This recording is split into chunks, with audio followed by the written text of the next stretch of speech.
everyone, I'm Suhan with Quest Press, and today we'll be speaking with Lauren Filoco, a Quest alumni who's also the founder of OpenBarre right here in College Park. After arriving in the College Park shopping center near the Starbucks, we ventured upstairs to the second floor and then down the hall to Suite 200, where the OpenBarre studio is located. Lauren was kind enough to give us a full studio tour and sat down for an interview going in depth about her journey with her business. So let's take a look inside the studio. Hi, welcome to OpenBarre. Thanks for coming. Would you like a tour? Yes. Okay, this is our bar studio. It's a big open space, and we've got our ballet bars all around the edges. We do about 35 classes a week in here, and we would love to have you join us. We have a challenge going on right now, so you'll see bingo cards all over the place. And then over here we've got our hubby area, some information on studio values and kind of how we run things here.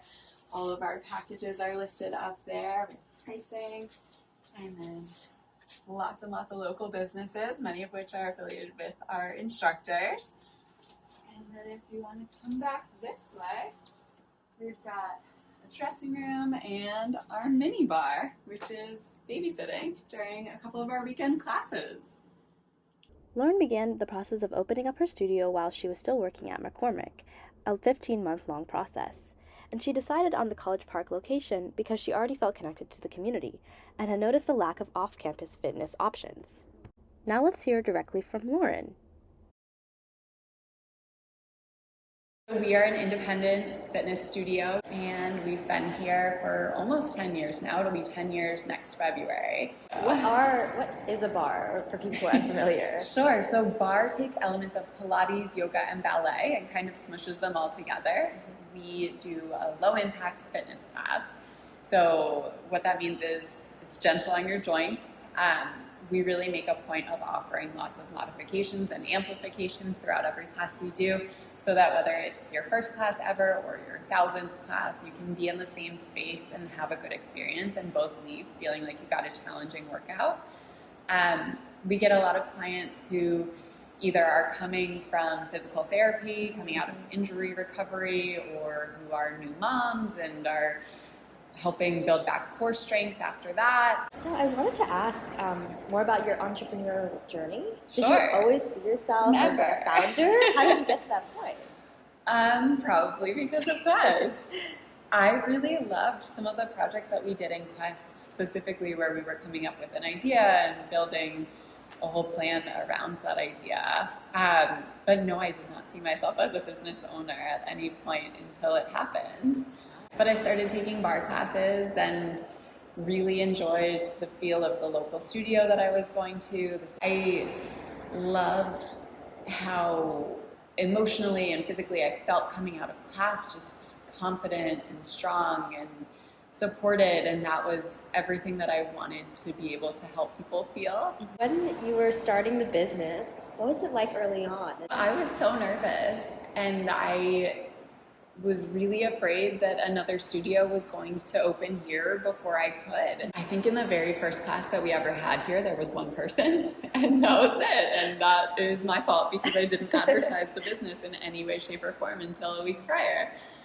But we got really lucky with some nice people who just came in as early clients, and they were so supportive from the beginning. They shared the studio with their friends, with their coworkers, with their families, and it grew really organically from the very beginning because people enjoyed their experience and they wanted to share it. What are some things you're doing to give customers the best experience so that they go out and tell people about OpenBarre? Sure. So I think we try really hard to embody our studio values.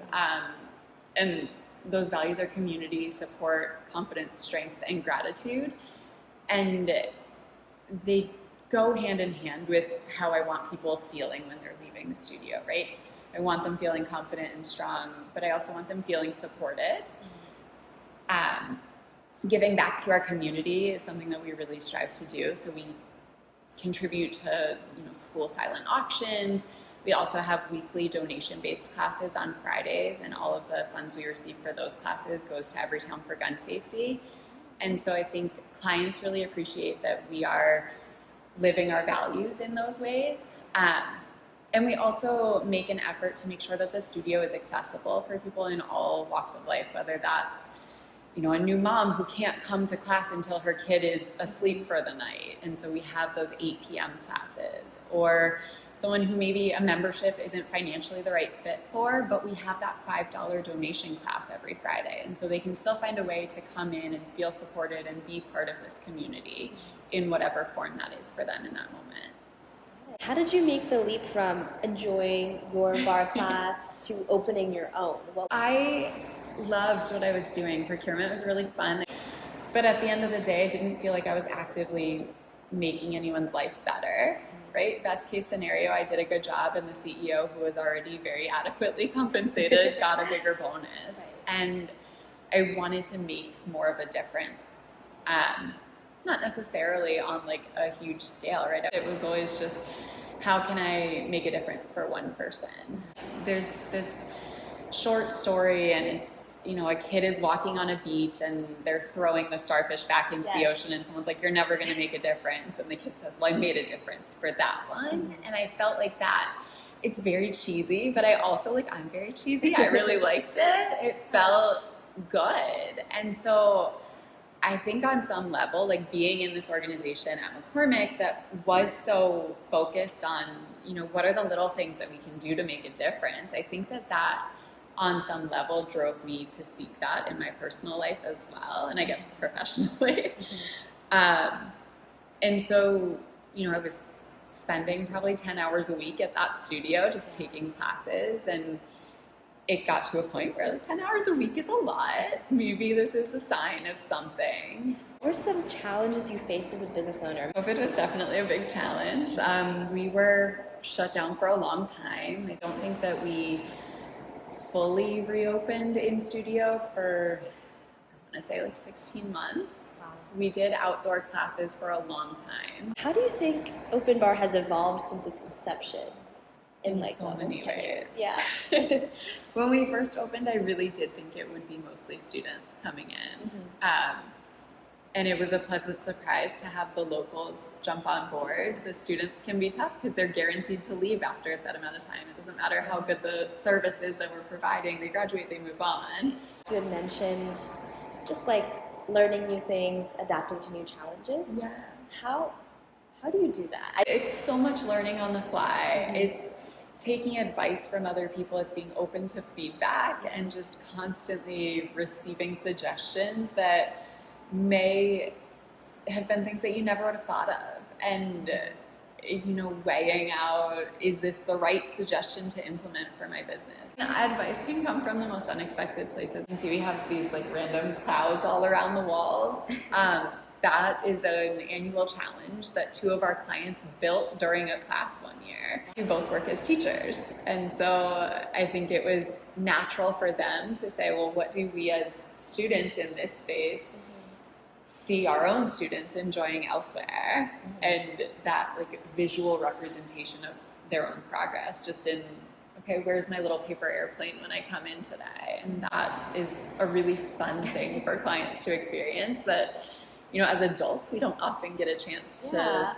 And I think, it's helpful for all of us at times to have that space to not take ourselves too seriously. And we're very much that fitness studio. I want all of our instructors to be able to show their personalities, and I want our clients to be able to make friends. And those little touches, like the games that we play, really do help with that.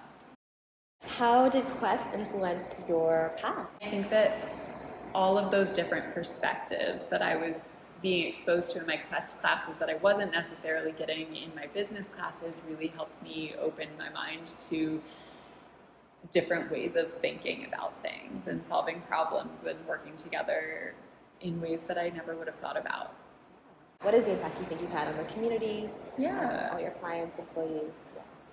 I think it's been a really nice space for people to build deeper connections, both with themselves and with other members of the community who they may have never had a chance to meet. I think in fitness and often in barre and Pilates in particular, we often see advertising where it's very much everyone looks the same and everyone dresses the same.